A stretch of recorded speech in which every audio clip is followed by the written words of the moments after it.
Corona ಎರಡನೇ ಅಲೆಯಿಂದ ಜನರು ಸಂಕಷ್ಟ ಎದುರಿಸುತ್ತಿದ್ದು, ಮಂಗಳೂರು ದಕ್ಷಿಣ ಬಿಜೆಪಿ ಯುವ ಮೋರ್ಚಾದ ಅಧ್ಯಕ್ಷ ಸಚಿನ್ ರಾಜ್ ರೈ ಅವರ ನೇತೃತ್ವದಲ್ಲಿ ಕೋವಿಡ್ ವಾರಿಯರ್ಗಳಾದ ಅಂಗನವಾಡಿ ಕಾರ್ಯಕರ್ತೆಯರು, ಅನುದಾನ ರಹಿತ ಶಾಲಾ ಶಿಕ್ಷಕಿಯರು, ದಾದಿಯರು ಮತ್ತು ಶವ ಅಂತ್ಯ ಸಂಸ್ಕಾರ ನಡೆಸುವ ಕಾರ್ಯಕರ್ತರಿಗೆ ಸೇರಿ 250ಕ್ಕೂ ಅಧಿಕ ಮಂದಿಗೆ ದಿನಸಿ ಆಹಾರ ಕಿಟ್ ವಿತರಣಾ ಕಾರ್ಯಕ್ರಮ ಮಂಗಳೂರಿನ ಗಾಂಧಿನಗರ ಸರ್ಕಾರಿ ಹಿರಿಯ ಪ್ರಾಥಮಿಕ ಶಾಲಾ ಮೈದಾನದಲ್ಲಿ ನೆರವೇರಿತು.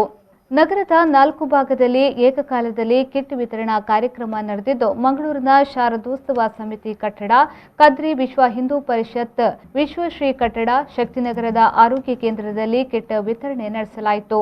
ಈ ವೇಳೆ ಮಾತನಾಡಿದ ಬಿಜೆಪಿ ಜಿಲ್ಲಾಧ್ಯಕ್ಷ ಸುದರ್ಶನ್ ಮೂಡಬಿದ್ರೆ ಅವರು, ದೇಶದಲ್ಲಿ ಕೊರೋನಾ ಸೋಂಕು ನಿಯಂತ್ರಣ ಹಿನ್ನೆಲೆಯಲ್ಲಿ ಕೇಂದ್ರ ರಾಜ್ಯ ಸರ್ಕಾರ ವಿವಿಧ ಯೋಜನೆಗಳನ್ನು ಜಾರಿ ಮಾಡಿದೆ. ಇದಕ್ಕೆ ಪೂರಕವಾಗಿ ದೇಶಾದ್ಯಂತ ಕೊರೋನಾ ವಾರಿಯರ್ಸ್ಗಳಾಗಿ ವಿವಿಧ ವರ್ಗಗಳ ಜನರು ತಮ್ಮ ಸೇವೆಯನ್ನ ನೀಡುತ್ತಿದ್ದಾರೆ. ಅಂತಹ ವರ್ಗವನ್ನ ಗುರುತಿಸಿ ಅವರ ಕುಟುಂಬಕ್ಕೆ ಧೈರ್ಯ ತುಂಬುವ ಕಾರ್ಯವನ್ನ ಜಿಲ್ಲಾ ಬಿಜೆಪಿ ಯುವ ಮೋರ್ಚಾ ಮಾಡ್ತಾ ಇದೆ. ಇದು ನಿಜಕ್ಕೂ ಶ್ಲಾಘನೀಯ ವಿಚಾರವಾಗಿದೆ ಎಂದು ಹೇಳಿದರು. ಒಂದು ಸಣ್ಣ ರೀತಿಯ ಒಂದು ಸೇವಾ ಕಾರ್ಯವನ್ನ ಮಾಡಬೇಕು ಎನ್ನುವ ಸಂಕಲ್ಪವನ್ನ ಮಾಡಿದ್ರು. ಬೆಳಗ್ಗೆಯಿಂದ ಇಷ್ಟೊತ್ತಿನ ತನಕ ಸಮಾಜದಲ್ಲಿ ವಿವಿಧ ವರ್ಗಗಳನ್ನು ಗುರುತಿಸಿ ಅವರಿಗೆ ಸಹಾಯ ಮಾಡುವಂಥ ಕೆಲಸವನ್ನು ಮಾಡಿದ್ದಾರೆ. ಅವರ ತಾಯಿ ಪೂರ್ಣಿಮಾ ರೈ ಅವರು ಶಿಕ್ಷಣ ಇಲಾಖೆಯಲ್ಲಿ ದುಡಿತಿರುವಂಥ ಸರ್ಕಾರಿ ಅಧಿಕಾರಿ, ಅನುದಾನ ರಹಿತ ಇರುವಂಥ ಶಾಲೆಗಳಲ್ಲಿ ಇರುವಂಥ ಶಿಕ್ಷಕರಿಗೆ ಭಾಳ ಕಷ್ಟ ಇದೆ. ಕಮಿಟಿಯವರು ಸಂಬಳ ಕೊಡಲಿಕ್ಕೆ ಕೂಡ ಕಷ್ಟ ಇದೆ.